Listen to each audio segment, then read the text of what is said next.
2019 batch के IAS officer रियाज अहमद के ऊपर सेक्सुअल हरासमेंट का केस लगाया गया है कि उनके द्वारा एक आईआईटी की इंटर्न छात्रा को किस करने और उसी के साथ में गलत तरीके से देखने और टच करने की कोशिश की गई। और ये जो न्यूज़ है हर एक न्यूज़पेपर के द्वारा कवर की गई है, जो कि आप लोगों के सामने यहाँ पर है। अभी फिलहाल के लिए इनको जो है जेल भेज दिया गया है, ये यहाँ पर बताया जा रहा है। जो कि एसपी थे आगे, उनके द्वारा इसके बारे में पूरी बात बताई गई है। एसपी अमन कुमार के द्वारा बताया गया 4 जुलाई की शाम को लड़की की ओर से शिकायत दर्ज की गई कि यहाँ पर सेक्सुअली हरासमेंट किया गया है एक आईएएस ऑफिसर के द्वारा। तो एफआईआर दर्ज की कर ली गई और अभी यहाँ पर पूछताछ चल रही है। अभी मेडिकल कराया जाएगा, उसके बाद में और कई सारी चीजें आप लोगों को यहाँ पर सामने देखने को मिलेगी। अब सबसे बड़ी बात यहाँ पर आप लोगों को ये देखने को मिलेगी, नॉर्मली अगर आप लोग बात करें, एक आईएएस ऑफिसर को रोल मॉडल की तरीके से एक डिस्ट्रिक्ट में देखा जाता है। खासकर स्कूल में, हॉस्पिटल के अंदर में कई सारे आईएएस ऑफिसर आप लोगों ने देखे होंगे, अक्सर विजिट करते हुए पाए जाते हैं कि वहां पर माहौल कैसा है, उस सिचुएशन को कैसे सुधारा जाए। ऐसे ही यहाँ पर आईआईटी मंडी की इंटर्नशिप पर आई हुई यहाँ पर ये छात्रा, जो यहाँ पर आज की डेट में जो एक पर्टिकुलर एक एनजीओ के साथ में यहाँ पर आई हुई थी, तो यहाँ पर एक पर्टिकुलर पार्टी रखी गई ऑफिसर साहब के द्वारा अपने आवास में, और वहां पर इनके द्वारा ये हरकतें की गई है। जो लड़की है उसके द्वारा आरोप ये लगाया जा रहा है कि पार्टी में जैसे ही लोग जो हैं वो कम होना स्टार्ट हो गए, तो यहाँ पर इनके द्वारा उनको किस करने की भी कोशिश की गई। और सबसे बड़ी बात यहाँ पर यह, इन जनाब की जो वाइफ है वो ऑलरेडी आईएएस ऑफिसर है और वो छत्तीसगढ़ में तैनात है और 2019 बैच की ये खुद आईएएस ऑफिसर है। ये आज की डेट में अगर एक आईएएस ऑफिसर जो कि एक पूरे डिस्ट्रिक्ट को संभालने के लिए जाना जाता है और इस तरीके की दुर्घटना के अंदर उसका नाम आता है, तो इससे आप लोग एक अंदाजा लगा सकते हैं कि एक एडमिनिस्ट्रेटिव सर्विस पर ही क्या क्वेश्चन मार्क यहाँ पर लगता है। अभी फिलहाल के टाइम पर इनके ऊपर धारा 354, धारा 354A, धारा 509, ये इंडियन पिनल कोड भारतीय दंड संहिता के तहत ये धाराएं लगाते हुए इनको यहाँ पर गिरफ्तार किया गया। जो एसपी अमन कुमार है उनके द्वारा यहाँ पर ये सारी बातें बताई गई हैं कि किस तरीके से एसडीएम साहब के द्वारा गलत व्यवहार किया गया लड़की के साथ में और छेड़खानी करने की कोशिश की गई और किस करने की भी कोशिश यहाँ पर की गई।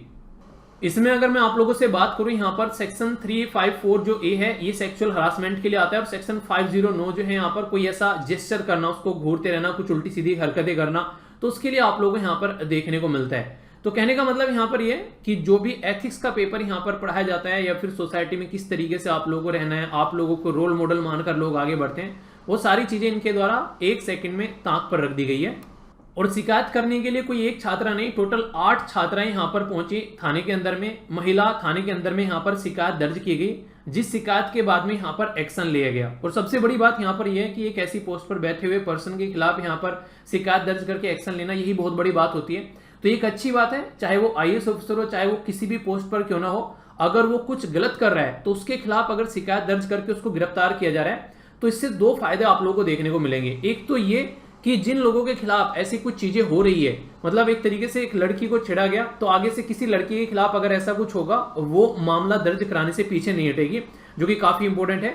दूसरा, जो इस तरीके की पोस्ट पर बैठा हुआ इंसान होता है और वो अपने आप को सोचता है कि तू ही यहाँ का महामहिम है, कि तुम्हारे हिसाब से यहाँ पर सारी चीजें चलेगी, तुम्हारा कोई कुछ नहीं बिगाड़ सकता है, उनकी आंखों में थोड़ी शर्म आएगी और थोड़ा सा इस तरीके की हरकतें करने से वो इंसान जो है वो पीछे हटेंगे।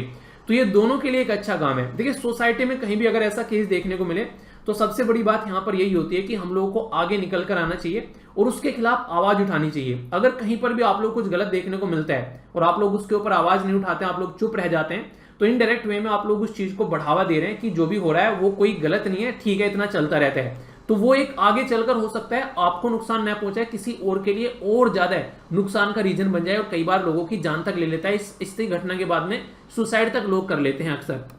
ये जो लड़की थी यहाँ पर लगभग 20 दिनों के लिए यहाँ पर ये पूरा 20 जो स्टूडेंट्स का ग्रुप था यहाँ पर, ये एक तरीके से एक इंटर्नशिप यानी कि एक ट्रेनिंग के ड्यूरेशन में यहाँ पर आई थी, जिसके चलते आप लोगों ने अक्सर देखा होगा बच्चों को चीजों से रिलेटेड अवेयर कराया जाता है। तो यहाँ पर ये आईएएस साहब जो हैं एक पार्टी रख रहे हैं और उसमें शराब वगैरह भी पी जा रही है। तो एक तरीके से यहाँ पर ये शराब का नशा भी आप लोग बोल सकते हैं।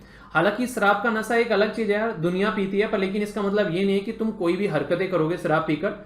ये इंसान के माइंड में कहीं ना कहीं पहले से इस तरीके की चीजें सेट रहती हैं कि हाँ, इस तरीके से उस पर्टिकुलर पर्सन का फायदा उठाया जाए। हर लड़की ने बोली ये बात कि जैसे ही वहां पर पार्टी में लोगों की संख्या कम होना स्टार्ट हो गई तो इनके द्वारा तब ये हरकतें की गई है। यानी कि इतना तो इंसान अवेयर है कि हाँ, लोगों की संख्या कम है, अब तू जो है इस सिचुएशन का फायदा उठा सकता है। सिचुएशन का तो फायदा है नहीं, जो भी है वो इनके द्वारा जो भी किया गया वो तो पता नहीं कि कितना फायदा इनके द्वारा यहाँ पर उठाया गया, पर इंपॉर्टेंट मुद्दा यहाँ पर यह कि इनकी जिंदगी जो है वो आगे आने वाले टाइम पर काफी ज्यादा टफ होने वाली है। एक ऐसी पोस्ट जिस पे जाने के लिए लोग परेशान रहते हैं, उस पर बैठने के साथ में इनके द्वारा जिस नियत से यहाँ पर ये काम किया गया, अब आगे आने वाले टाइम पर इनकी जिंदगी जो है वो दुश्वार होने वाली है। तो आप लोग ऐसा समझ सकते हैं। तो हमेशा यार इंसान को कम से कम अपनी नहीं तो उस पोस्ट की तो रेस्पॉन्सिबिलिटी समझनी चाहिए जिस पोस्ट पर वो बैठा हुआ है। आप लोग इनके बारे में क्या बोलना चाहेंगे? अभद्र शब्द यूज मत करना, पर लेकिन हाँ एथिक्स का पेपर जो होता है उसको अच्छे से पढ़ना चाहिए, कम से कम ऐसी घटनाएं न देखने को मिले और तकड़ा एक्शन लेना चाहिए यार। आगे से कोई ऐसी हरकतें करता है तो कम से कम इंसान जो है उस चीज को कंट्रोल में रहे और आगे से अपनी रेस्पॉन्सिबिलिटी को समझे। उन्हें कहता है स्पाइडरमैन मूवी में डायलॉग बोला गया, the great power comes with great responsibility. तो वही बात मैं यहाँ पर बोलना चाहूंगा। ओके, तो नेक्स्ट वीडियो में मिलता हूं, अपना ध्यान रखिए, तब तक के लिए जय हिंद।